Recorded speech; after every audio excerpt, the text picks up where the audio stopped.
Olá, malucos e malucas deste manicômio tributário chamado Brasil. Sábado, Faria Lima, gravando aqui de novo episódios com a confraria de techs, com o mainstream de techs. E hoje nós vamos ter uma surpresa. Um amigo aí meu de longa data, 10 anos que a gente se conhece mais ou menos, de eventos do passado, da área tributária, mas na verdade hoje ele é um CFO. Vando, obrigado pela presença. Estou muito feliz de te receber aqui, meu caro.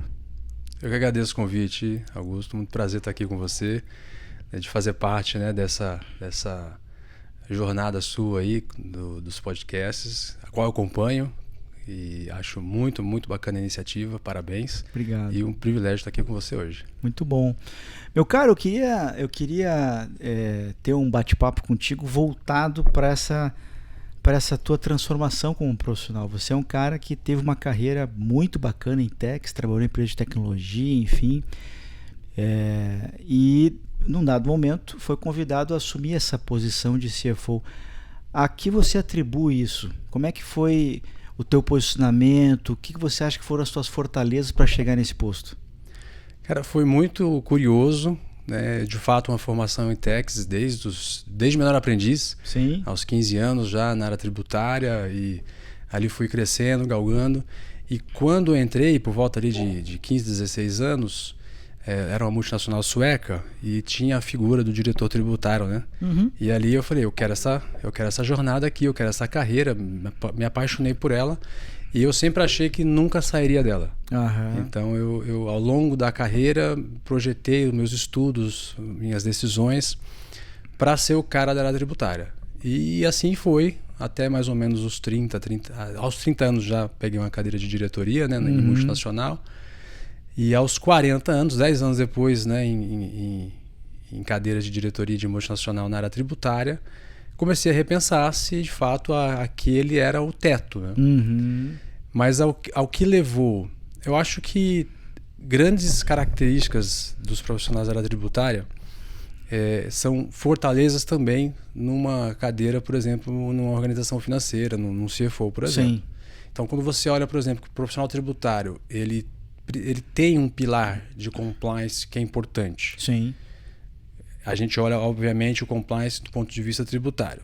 Dentro de finanças, você tem que ter esse viés, essa fortaleza também, olhando inclusive toda a organização. Uhum. Você olha a questão econômica. Então, dentro da área tributária, a gente tem o viés de economia tributária, oportunidades, savings, e isso está no DNA também do profissional de finanças, no CFO. Você tem o pilar de gestão. Se você for olhar nas organizações pelas quais eu passei, o time de tributos normalmente ele era o maior das sub-áreas de finanças. Sim. Então eu cheguei a ter 42, 45 profissionais numa das organizações que de longe era a organização que tinha mais pessoas. Então você começa a juntar esses elementos e você percebe que são elementos tão importantes também numa posição em finanças. Sim. E embora ao longo dos anos eu havia dito para mim mesmo, que meu papel era dentro da área tributária, eu me vi muito inserido no negócio. Uhum. Então, o compliance, a questão econômica, a questão de pessoas, soma-se à questão estratégica. Sim. Então, já não é novidade, eu acho que todos os nossos colegas aí da área já sabem disso e praticam isso, trabalham o viés estratégico dentro da área tributária com muita maestria, e eu fiz isso ao longo da carreira. Então eu consegui estar muito próximo de todas as áreas. Então, supply, comercial, toda a diretoria. Então isso é algo que me aproximou também muito do negócio. Então quando você junta todos esses elementos, você começa a se perguntar por que não uma cadeira de CFO.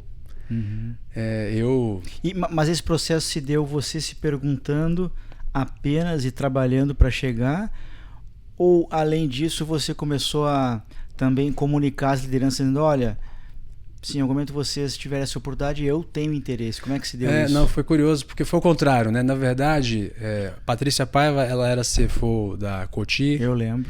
Tu conheceu? Fantástica, hoje está como headhunter no mercado. Falamos de vez em quando. E ela foi a primeira pessoa que me provocou.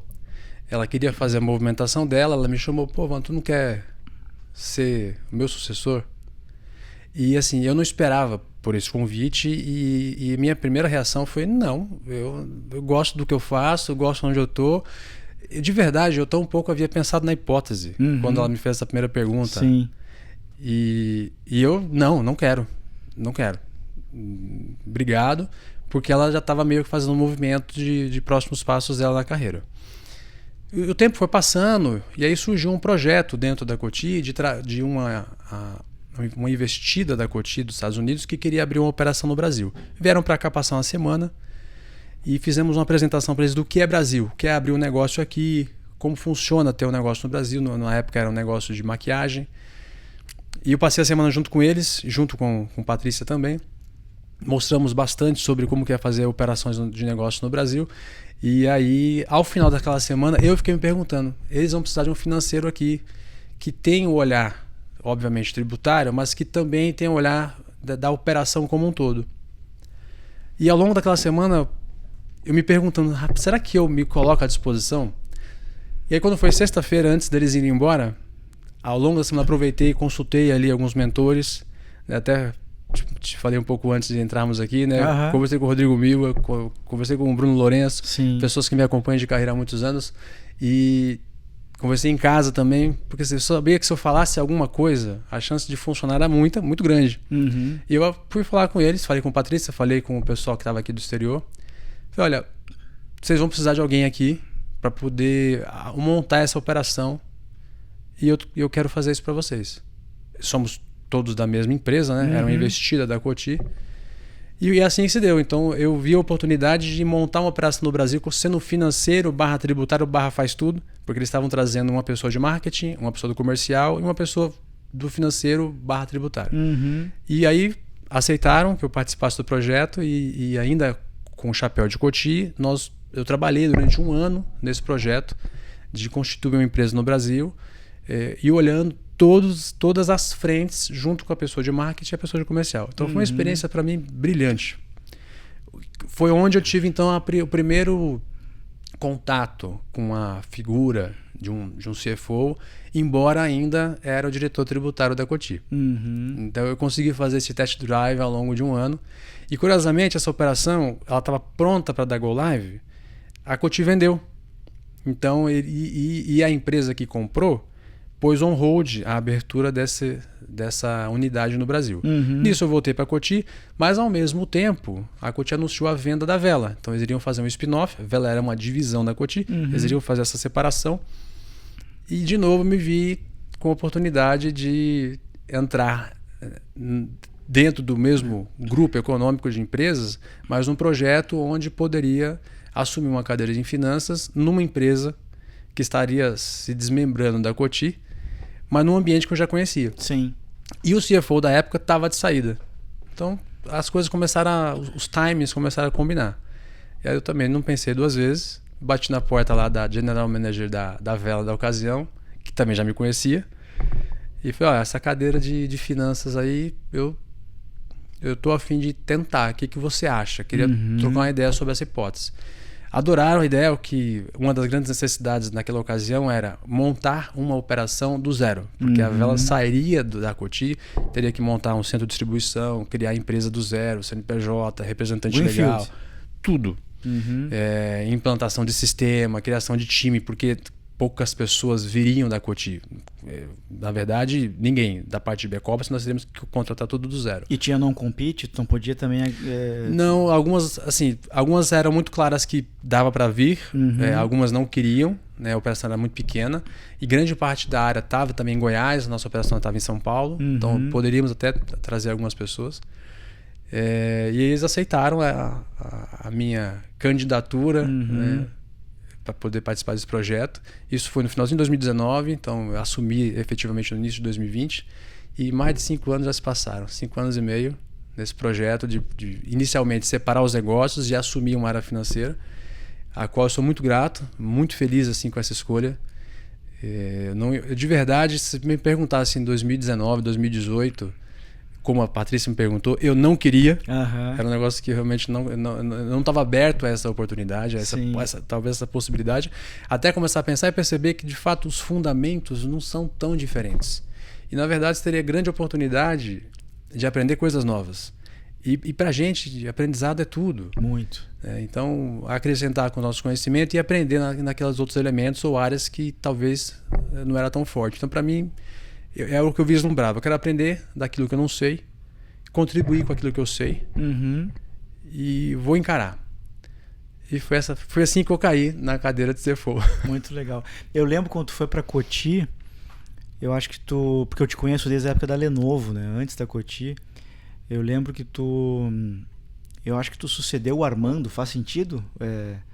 Na época da Coty, tinha lá o Armando. O Armando, ele era da Hipermarcas. Isso. Aí a Coty comprou a divisão de cosméticos da Hipermarcas no Brasil.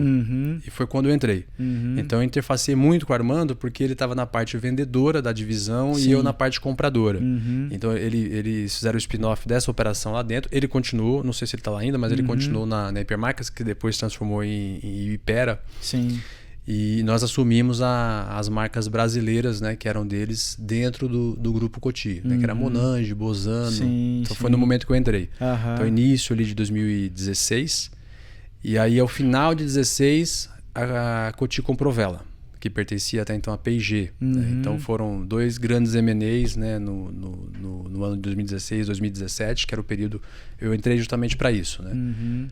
Então uma das coisas pelas quais eu também entrei é que eu já tinha feito vários M&As antes no projeto de Lenovo. Sim. Com compra de IBM, compra de CCE, venda de CCE, compra da Motorola. Então esses processos de junção de empresas, separação, eu participei muito disso. E isso me levou para a Coty e isso me levou para a Vela. E então, muito integrado ao negócio, por que não, né? E foi curioso, porque a conversa com o Rodrigo na época foi assim, e se der errado? Se der errado, você vai ser um profissional tributário com bagagem em finanças que muitos não têm. Isso. Então, vai. E foi assim. Foi no início um pouco com receio, para te falar a verdade. Mas hoje olho para trás, eu fiz a coisa certa. Muito legal. E agora, Vando, você falando, claramente a gente consegue destacar alguns aspectos que foram, sem dúvida nenhuma, tuas fortalezas. Como, por exemplo, ter participado de projetos de M&A, ter sido um cara sempre muito atento aos negócios, se posicionado como um business partner, ter uma visão muito forte de compliance, ser um curioso, né?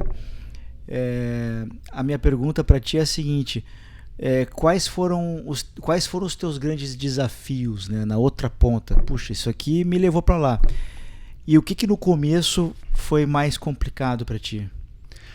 No começo foi mais complicado navegar nas linhas do P&L. Então, como tributário, a gente olha meio de longe, né? E de repente, você também tem essa responsabilidade, né, de entender o que acontece em todas as linhas ali de P&L. Sim. E ajudar a direcionar a organização olhando para todas elas.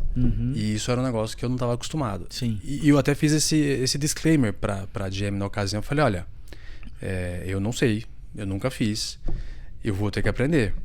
E o suporte que eu recebi foi muito bom também na ocasião, né? Eu falei, não tem problema, tu é inteligente, tu vai aprender. Sim. Então, assim, eu não fui jogado numa fogueira. Então as pessoas mesmo sabiam que eu estava ali no início, num processo de aprendizagem. E aí eu tive que fazer algo que era muito importante para mim, que era me cercar de pessoas boas. Sim.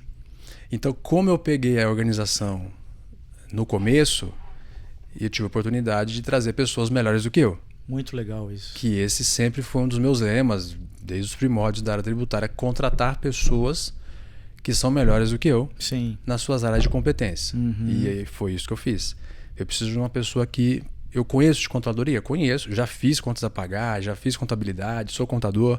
Mas eu preciso de alguém que seja muito maior do que eu, que tenha uma bagagem muito maior do que eu nisso. Sim. Trouxe um controller, que depois eu fiz uma movimentação interna, trouxe uma outra pessoa de mercado, veio da Calvin Klein, que ela era muito melhor do que eu. E assim eu fui fazendo, né, com as áreas de FP&A, depois com as áreas de pricing, com as áreas de brand finance, supply chain finance. Por quê? Porque são áreas que eu não tive vivência. Sim. Então, você tem muita... A gente, né, do tributário, aprendeu a ter muita profundidade. Sim. Então, é ler muito, é ser muito técnico, é se atentar aos detalhes, e isso é um pouco da nossa vivência. Quando você vai para a área financeira, a gente não conhece o detalhe, porque nós não crescemos com aquilo. Então, dá mais trabalho no começo. Mas para mim, uma das coisas que para mim foi importante e até hoje acho fundamental é você ter um time de pessoas que são muito bons naquilo que não é a sua fortaleza. E aí com o tempo você vai percebendo que, e é geral, os CFOs do mercado, eles também têm uma vivência. Às vezes aquele cara veio da tesouraria, aquele outro veio da controladoria, e tem um outro aspecto. Eu nunca trabalhei com um CFO bom em tributário, por exemplo. Então eles sempre foram muito bons em outros aspectos, mas eles queriam um cara bom em tributário e lá estava eu. Sim. Então ali eu estava ocupando um papel de que, eu não sou bom em FP&A, mas eu preciso de alguém bom que eu vá aprender, que eu vá fazer perguntas. Então foi assim que eu me livrei ali no começo daquela sinuca. E sendo muito aberto, isso é que eu não sei. Então eu nunca fingi saber. Sim. Então acho que essa clareza também com a organização no começo, e eu fui muito aberto em relação a isso, e ao mesmo tempo as pessoas da organização entenderam, né, e me acolheram, né, nessa questão. Então trazer pessoas melhores do que eu foi uma das coisas muito importantes que eu fiz. Não, uma aula, Vando. Professor Vando aqui, viu? Aqui, ó. Transparência, atitude, estar atento ao negócio, né? Participar de M&As, que a gente sabe que é um momento duro, desgastante, horas e horas de trabalho, gestão de fornecedores, consultor, advogado, banqueiro de investimento, valuation, né? E que te levou para essa posição. E como é que foi para ti? E como é que foi para ti, Vando, assim, a mudança da mentalidade para a comunicação? Porque a gente tem uma escola técnica, né? Isso aqui está previsto, isso aqui não está previsto, isso aqui é um controversy, e você passa a frequentar reuniões de board, de um acionista lá de fora, você passa a ter que ter uma comunicação muito mais clara, muito mais visual, muito mais estratégica. O que você fez? Foi sozinho isso ou foi fazendo um curso ali, outro aqui, prestando atenção nos teus colegas? Como é que se deu isso? Um pouco da minha essência mesmo na área tributária foi sempre tentar simplificar o que era difícil. Então eu sempre me envolvi demais com o negócio para poder entender as dores do negócio. Então assim, eu sempre fui o tributário que estava na planta com muita frequência, o tributário que estava em cliente com frequência. Era assim, as pessoas até achavam curiosas, mas por que tu quer visitar fulano, algum cliente, distribuidor tal, fornecedor tal? Tem alguma pauta? Não tem pauta, só quero entender o negócio. Lógico. Eu quero saber como que vocês negociam, eu quero ver o que está por trás dos bastidores. Então eu já viajei o Brasil como tributário para fazer esse tipo de contato, estar com o comercial, estar com o time de supply, para entender o linguajar, para poder saber as dores e para poder saber e entender que o linguajar técnico para eles não funciona. Não funciona. E aí, desde cedo também, muito com gringo, né? Outra coisa que é muito importante, o nosso sistema tributário, a nossa complexidade, não precisa nem dizer, que gringo não entende tão bem. Então, assim, desde muito cedo eu entendi que eu precisava trabalhar com a linguagem de modo que eles entendessem. Nós temos um problema, mas aqui está a solução, as possíveis soluções e as possíveis consequências. E minha recomendação é essa aqui, com base nisso aqui. Então, assim, essa questão de ser assertivo em relação à comunicação e simples é algo que eu já carrego, né, na minha carreira de tributário, e não foi diferente na migração para o financeiro, porque de fato a gente, embora carregue uma bagagem muito técnica, quando você vai para o mundo de finanças você tem uma complexidade gigante, tem vários outros itens. Sim. Mas a essência de transformar algo difícil em algo claro, em algo simples de ser entendido, e trazer quais são as opções, porque já foram discutidas e debatidas no time de liderança local, eu continuei levando isso para a cadeira de finanças até hoje, né, de modo a não ficar se delongando num tema, tentar ser o mais prático possível, né, mais simples possível em relação ao endereçamento das soluções, que no final os stakeholders eles te colocaram lá para solucionar. a gente descasca abacaxi o tempo inteiro. Com certeza. A gente está lá para isso, a gente é pago para isso, né? E confiam na gente para isso. Então, eu tento simplificar as explicações de modo que esse público entenda e trazer soluções, né? De acordo com aquilo que a gente, obviamente, se preparou, trazendo as respostas, né? Muito menos o grau de complexidade do tema, mas muito mais as respostas que vai dar segurança para o negócio. Então, já fazia isso antes e na cadeira atual não tem sido diferente. Acho que isso agrada muito, né? Porque são temas muito complexos, são temas muito difíceis, não só a questão hoje, né, essa questão da reforma, mas todas as mudanças, né, de 2019 para cá, que nosso negócio, por exemplo, na Vela, ele passou. Vamos montar uma empresa, vamos pegar um regime especial. No regime especial falta isso, falta aquilo. Qual é o problema se isso não for aprovado a tempo? Então é muita coisa técnica. Então transformar isso numa situação mais simples e entendida, para mim foi importante. E como é que foi para ti conseguir, ao sair da cadeira tributária e ir para a cadeira de CFO, perceber que aquela cadeira tributária não te pertencia mais? Porque, cara, de repente deixa de dar muito pitaco, dá liberdade para o teu sucessor para fazer o trabalho dele, torça para que ele faça melhor do que você fez. Quanto tempo você acha que levou para romper esse cordão umbilical e realmente... É difícil. Difícil? É difícil, É difícil porque a primeira reação eu preciso de alguém que tenha a mesma visão que eu tenho. Sim. O mesmo modo de trabalhar. Então, assim, a primeira pessoa, inclusive, que eu trouxe para trabalhar nessa cadeira foi uma experiência mais dura. Um pouco do meu lado, porque por exigir que usasse ali o meu modus operandi, e um pouco pro lado da pessoa, porque é uma pessoa diferente. Né? Então, essa transição, nos primeiros meses, confesso que foi um pouco mais difícil. Eu já tenho um pouco do perfil de trabalhar para que o time brilhe, sempre fiz isso. Mas na primeira ocasião, com a primeira pessoa que eu trouxe para fazer o papel que eu fazia, nos primeiros meses foram uns meses de muita tensão. Até que eu percebi que eu precisava abrir mão um pouco. E tu chegou a essa conclusão sozinho ou fez um coaching? Como é que foi isso? Eu fiz. A GM, na ocasião, né, da Vela, assim, a gente trabalha muito, muito junto, muito próximo. Né? Então, ela é uma pessoa muito experiente. Então, e a gente conversava bastante sobre essa questão de carreira. Então, ela sabia que ela estava me ajudando, né, nesse início de carreira. E ela percebeu ali os meus incômodos com a pessoa, com o modo, com a apresentação, com a direção.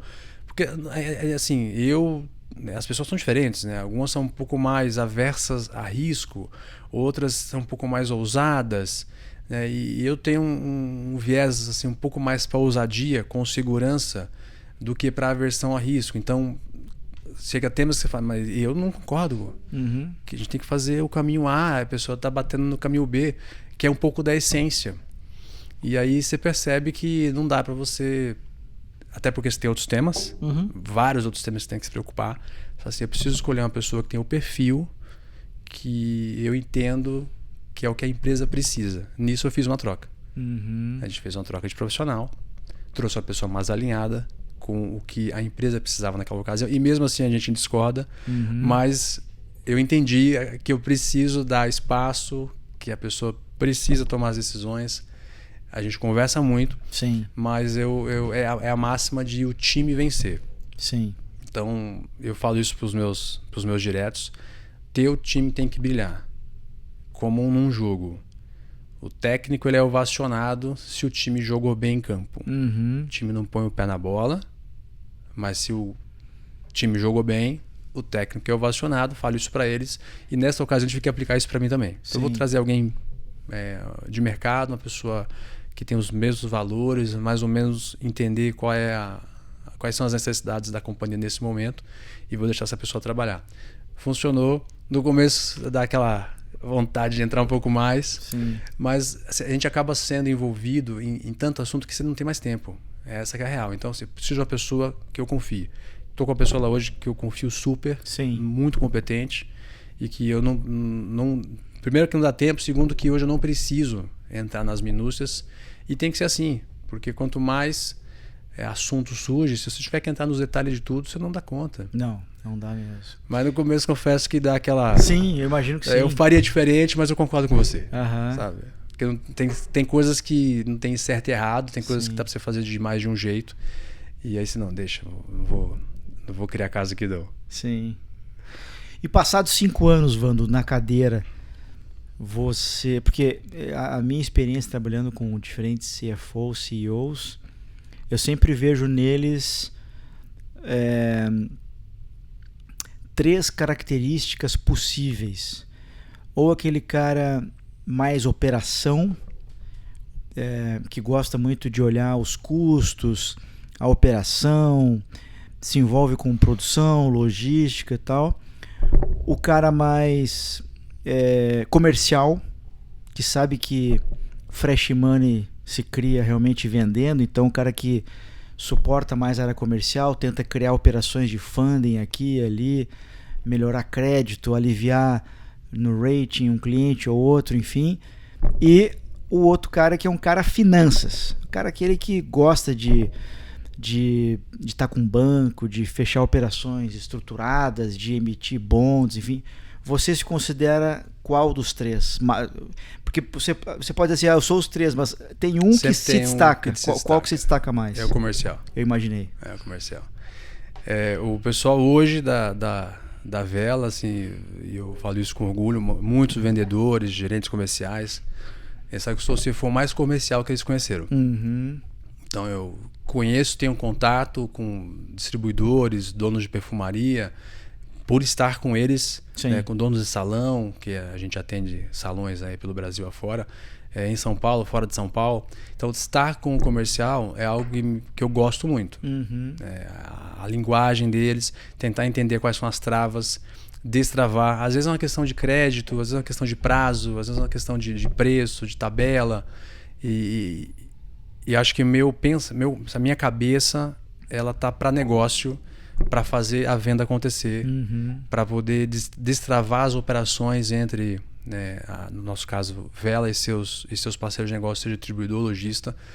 E você vê que às vezes, por uma questão mesmo de visão, né, é uma coisa simples que está ali travada por algum motivo e a gente entra e ajuda. Então, assim, é gostoso participar disso e poder ajudar. Sim. Então essa é a parte gostosa, é a parte que eu mais curti me envolver nesses últimos anos. Muito legal. Eu acho muito legal participar de reuniões comercial, porque a gente passa a aprender sobre os clientes, sobre os produtos, sobre o diferencial do nosso produto em relação à concorrência, quais são os nossos principais pontos a melhorar, quais são as nossas principais fortalezas. É muito, muito legal. Não, é gostoso. E aí, às vezes, o cliente só quer um ouvido. Sim. Assim, quantas vezes, assim, a gente troca telefone, o cara, posso te ligar? Pode. O comercial teve aqui, fez isso. Mas eu vou ver o que a gente pode fazer, fica tranquilo, vou tomar um café contigo. Tu não faz nada. E o cara depois te agradece. Sim. Porque no final você escutou, compartilhou com as dores, teve junto na reunião. E assim, o cara acha que legal, não só veio o vendedor, o diretor comercial, o cara de finanças também veio. Então gera uma questão de confiança, sim, de parceria. O cara se sentir importante. O cara se sente importante, porque quer ou não queira, você abre mão de fazer alguma outra coisa, claro, que também é importante para estar lá com ele. Então isso fortalece muito as relações. E no final, negócios são relações. Sim. São fechados em CPFs, né? Em CPFs. No final do dia é isso. Exato. Né? Então você faz negócio com quem você gosta e com quem você confia. Não tem como ser diferente. Então estar com eles e assim, fazer com que a gente gere uma relação de confiança entre essas pessoas do nosso time e do time dos nossos clientes, para mim foi muito importante. Eu vi assim, vários casos onde eu só estive presente, não mudei nada, e depois a pessoa me liga agradecendo porque foi fechado um negócio muito legal, que já seria fechado se eu não estivesse lá, sabe? Sim, sim. Mas estar ali e participar é muito gostoso. A gente aprende demais. E confesso que essa parte para mim foi a mais prazerosa. Tem sido a mais prazerosa. E hoje, Vando, acompanhando, fazendo um zoom out assim, né, da tua área tributária, enfrentando esse projeto de reforma tributária, você tem palpite sobre quem será o novo profissional da área tributária em janeiro de 33? O profissional da área tributária sempre foi, né, um profissional muito antenado, né, um profissional atento a detalhes, a profissional que procura ali por lacunas, que sabe navegar em zona cinzenta. Então a gente cresceu nesse ambiente, né? Eu vejo que em 33, com todas essas mudanças previstas de fato sendo colocadas em prática, um profissional mais atento a dados, mais próximo do negócio, olhando para o futuro, atento a dados, porque queira ou não queira, com essa simplificação, tende a diminuir um pouco, né, essas zonas cinzentas, esses espaços de oportunidade, mas ele é um profissional que vai ajudar muito, né, nas previsões futuras. Hoje a gente fala muito ainda sobre o passado. A gente hoje muito se preocupa com compliance, com oportunidades, com riscos, com zona cinzenta.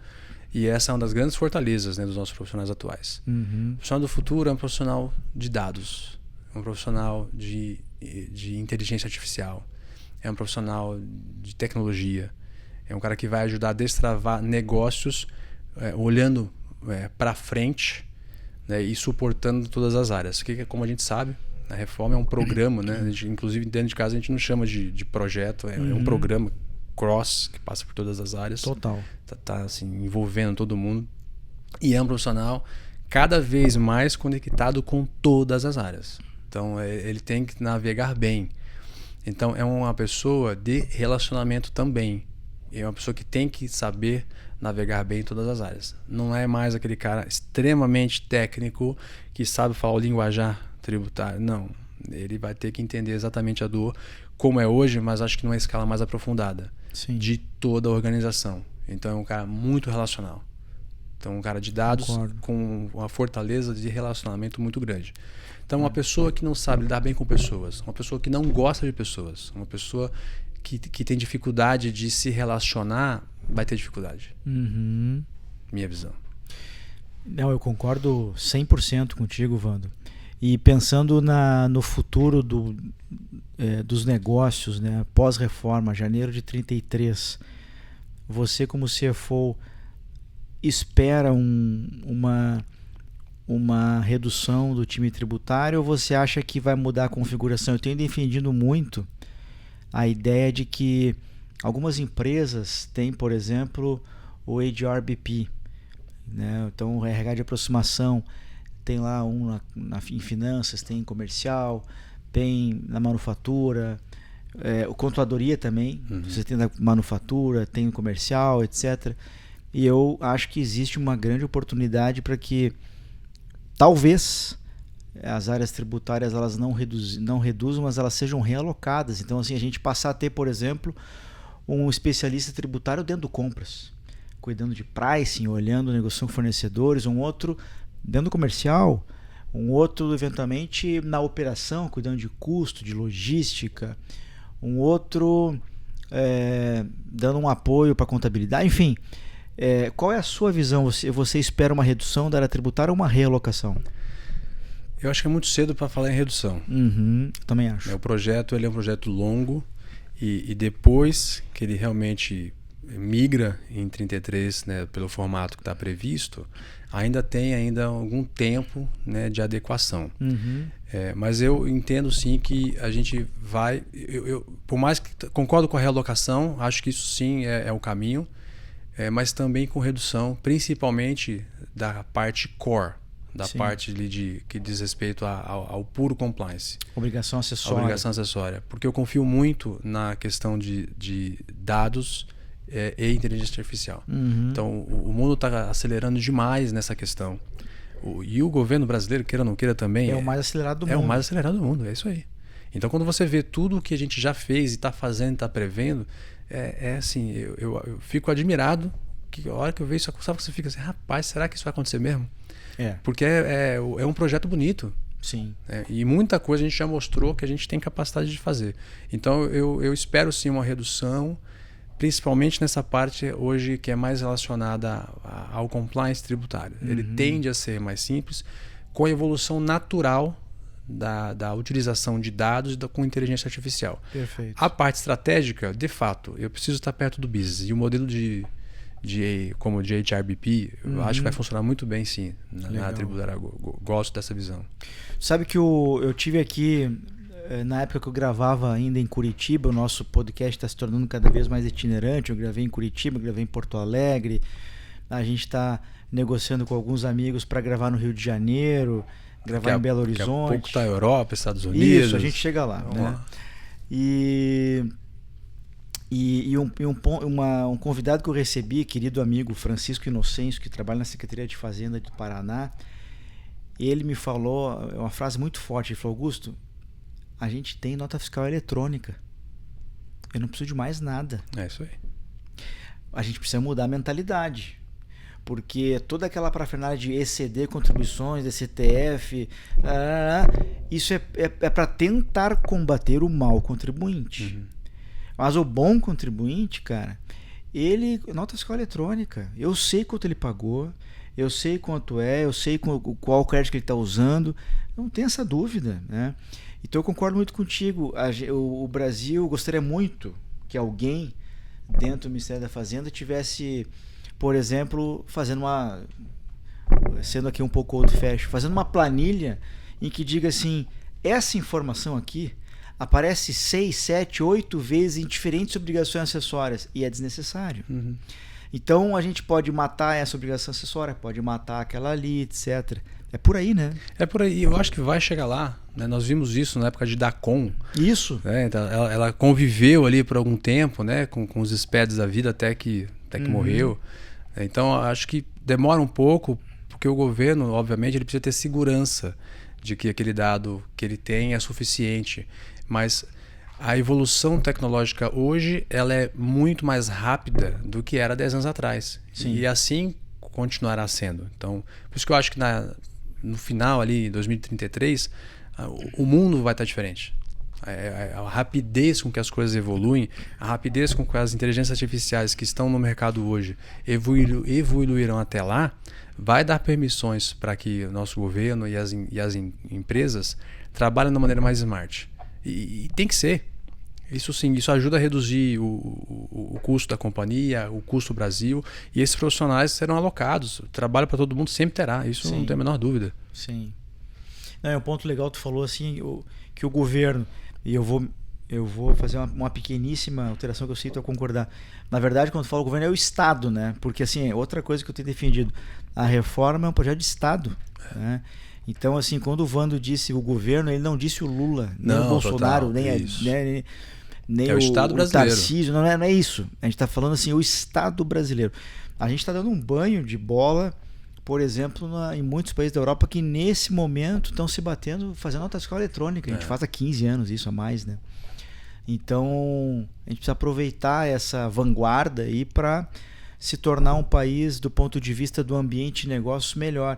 Eu estava ouvindo um podcast que eu ouço pela manhã, chamado Café da Manhã, da Folha de São Paulo. E essa semana, a gente está aqui na última semana de maio, penúltima semana de maio, falava sobre o novo Código Civil que está sendo apreciado, inclusive a toque de caixa, projeto cujo relator é o Rodrigo Pacheco, né?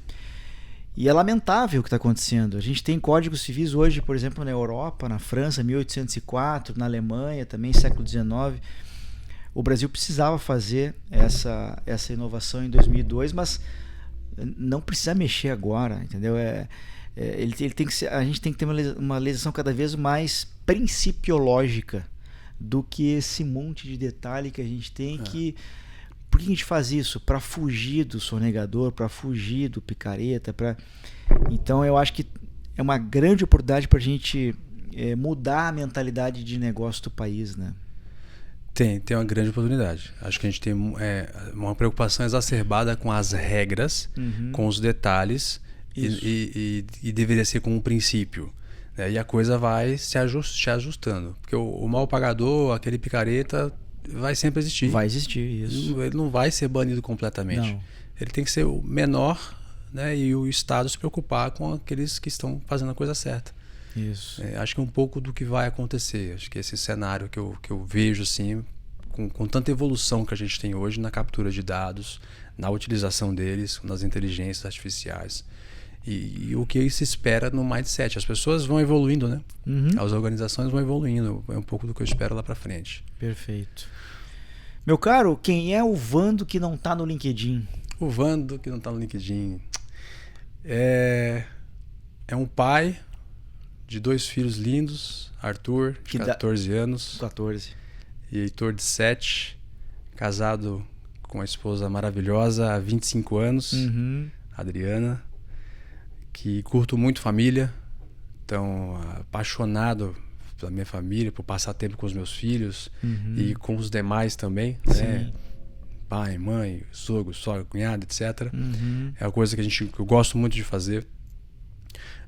Sou um cara muito de leitura, então curto muito também, praticamente todos os dias ali eu estou lendo, então gosto muito de me alimentar, a parte obviamente técnica, mas também comportamental e também espiritual. Então me alimento muito tanto de leitura técnica como de leitura comportamental e até mesmo da Bíblia, são leituras que eu não abro mão, e gosto de estar com pessoas.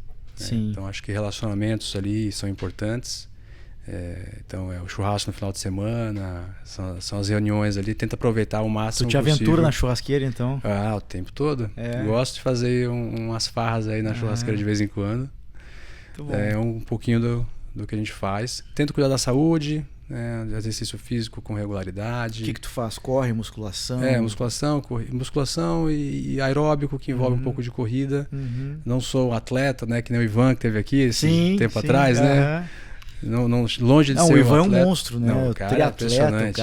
Né? Tem uns amigos nossos aí que são referência, mas nem tem essa pretensão de chegar lá.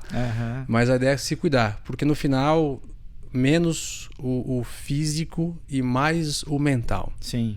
É impressionante como, quando a gente está cuidando do físico, independente do que vai acontecer com o seu corpo fisicamente, a nossa cabeça funciona melhor. E assim, eu consegui perceber isso, a clareza de pensamento vem, e quando eu não consigo, por algum motivo, a viagem ou não está bem de saúde, eu me torno uma pessoa mais lenta no raciocínio. Então, para mim, isso serve como meu raciocínio tem que ser mais ágil e eu cuido de me cuidar, de estar ali na minha academia para poder garantir que esse ecossistema funcione, porque tudo fica bom, até o humor melhora, né? Lida bem com a família, então esses são algumas das coisas ali do Vando fora do LinkedIn. Muito legal.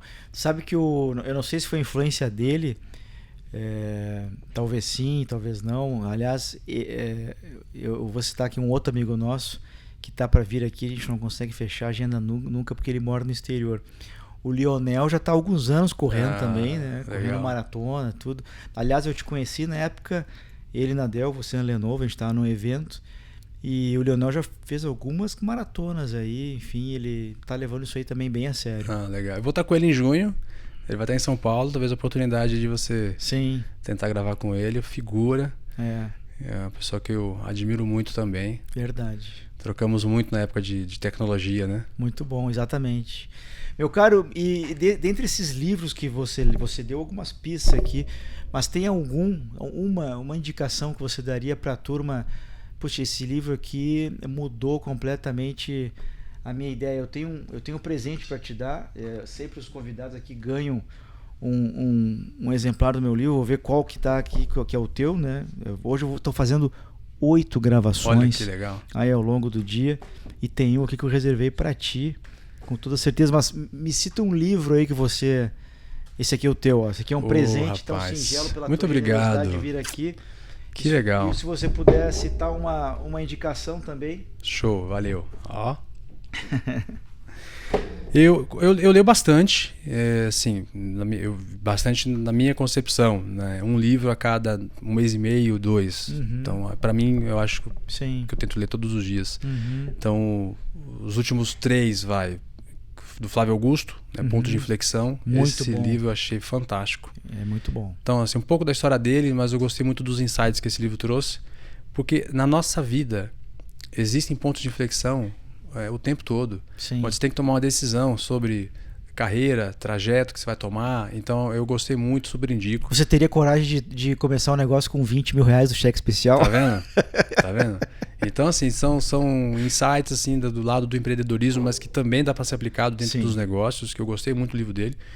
Eu li esse foi, acho que o primeiro do ano, depois eu li o Inove para Ser Único.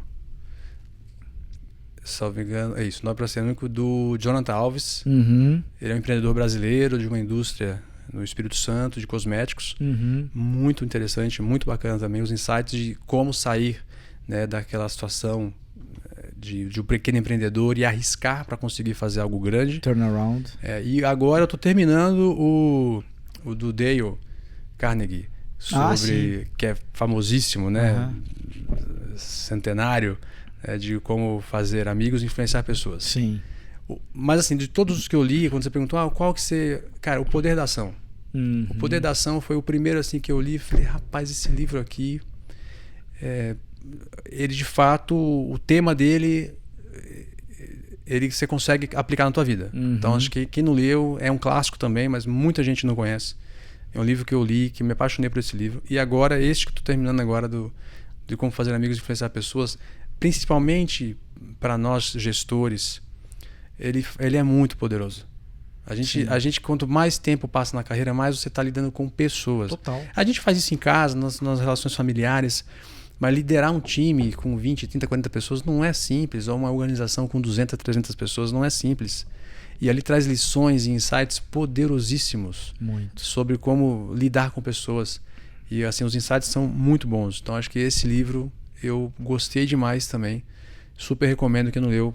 Poder da Ação e Como Influenciar Amigos, Como Fazer Amigos e Influenciar Pessoas, de Dale Carnegie. Super. Muito bom, meu caro. Fiquei muito feliz com a tua visita. Fazia tempo que a gente não se falava pessoalmente. E muito embora de vez em quando a gente interaja nos WhatsApp, aí, nos grupos. Mas tu é um cara que eu tenho muita admiração já há longo tempo, né, longa data. Eu fico muito feliz que tu tá super bem na carreira. Tem aquelas pessoas que passam... esse ano eu faço 30 anos de carreira.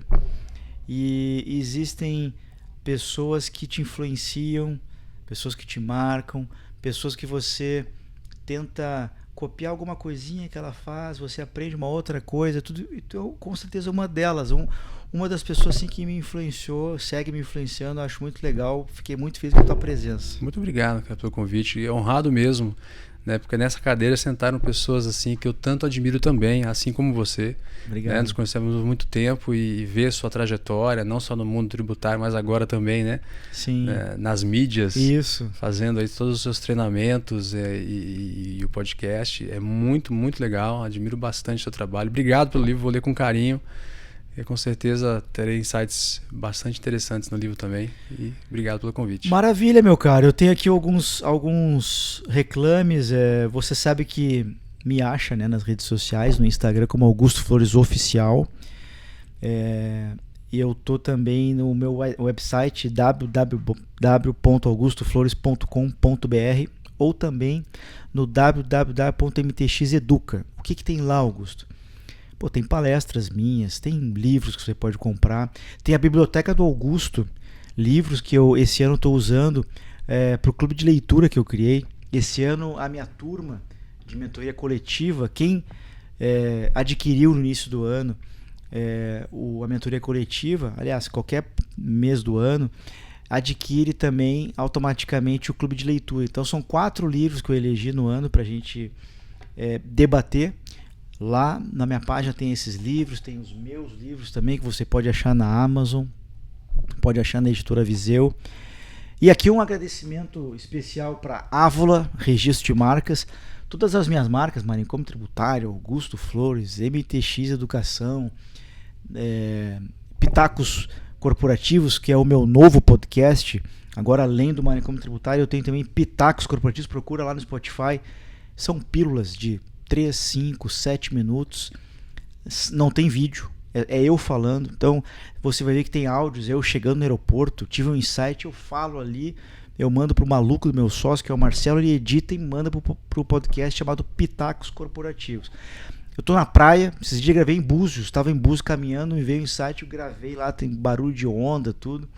Então ele tem isso, assim, é espontâneo, não tem leitura, eu falo em 5 minutos o que eu acho e acho que vai te ajudar em gestão de carreira, liderança, comunicação, etc. E eu queria fazer um agradecimento especialíssimo para Bravo. Eu vou ler, eu recebi isso aqui, fiquei muito feliz. E assim, esse é o poder, né, do podcast, o poder de uma comunidade tributária que liga aqui, ouve. Veja isso aqui, a Bravo Simplify Everything é uma empresa especializada na simplificação de processos de back-office, agora com mais de 15 mil CNPJs. Procura lá, alguns meses atrás, anos talvez, eu estou há quase 2 anos com a Bravo. Quando a gente começou, eles tinham 6 mil CNPJs atendidos. Estão com 15 mil CNPJs atendidos. Tá?